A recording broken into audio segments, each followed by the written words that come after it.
अगर मैं आपसे कहूं कि कोई ऐसी फीमेल भी है जो कभी किसी मेल से नहीं मिली और उसने बच्चे को जन्म दिया है, तो क्या आप मेरी बात पर यकीन करेंगे? यकीनन आपको ये झूठ लग रहा होगा, लेकिन ये बिल्कुल सच्ची घटना है। हाल ही में साइंटिस्ट ने कुछ ऐसा पता किया है जो आपके होश उड़ा देगा। आप ये तो जानते ही होंगे कि एक बच्चे को जन्म देने के लिए माता और पिता दोनों का बराबर और अहम योगदान होता है, लेकिन अभी हाल में एक रिसर्च में पाया गया है कि एक फीमेल अमेरिकन क्रोकोडाइल ने बिना किसी मेल क्रोकोडाइल से मिले अंडे दिए हैं और उसमें से बच्चे भी जन्मे हैं। इस मगरमच्छ को 16 साल से आइसोलेशन में रखा गया था। जब बाद में डीएनए सीक्वेंसिंग की गई तो उससे साइंटिस्ट ने पता लगाया कि इस बच्चे में मेल क्रोकोडाइल का कोई जेनेटिक योगदान नहीं है। इस रिसर्च ने लोगों के मन में बहुत से सवाल खड़े कर दिए हैं, जैसे क्या ये इंसानों के साथ भी हो सकता है? क्या ये पहले कभी किसी और जीव के साथ पाया गया है? आखिर ये पॉसिबल कैसे है और क्या है इसके पीछे का बायोलॉजिकल रीजन, और इससे आने वाले टाइम में क्या चेंजेस आ सकते हैं? इस वीडियो में इन सभी सवालों का जवाब जानेंगे, तो वीडियो में एंड तक बने रहें।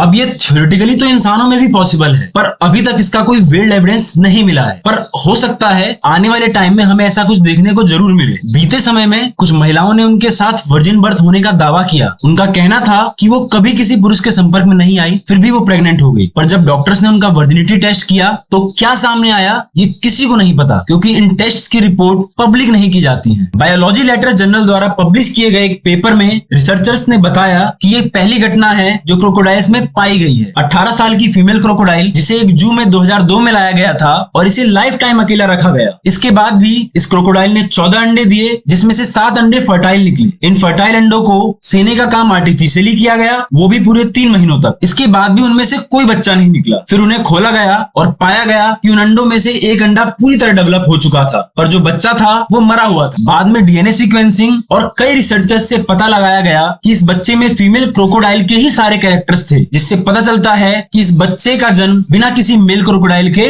हुआ है। चलिए इसे आसान भाषा में समझते हैं।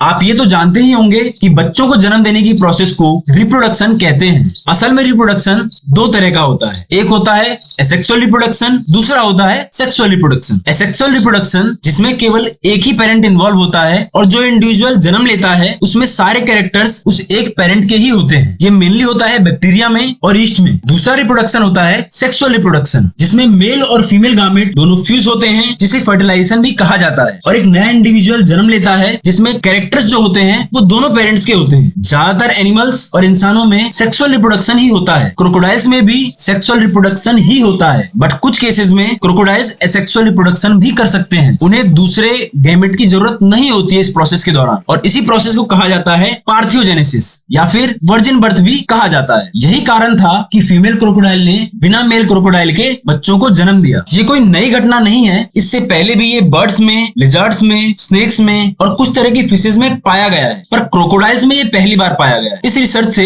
साइंटिस्ट को इवोल्यूशन के बारे में जानने में काफी मदद होगी और हो सकता है कि जो जीव लुप्त हो रहे हैं उन्हें बचाया जा सके। उम्मीद करता हूं आपको ये वीडियो पसंद आया होगा। ऐसी ही वीडियोस के लिए चैनल को सब्सक्राइब करें। धन्यवाद।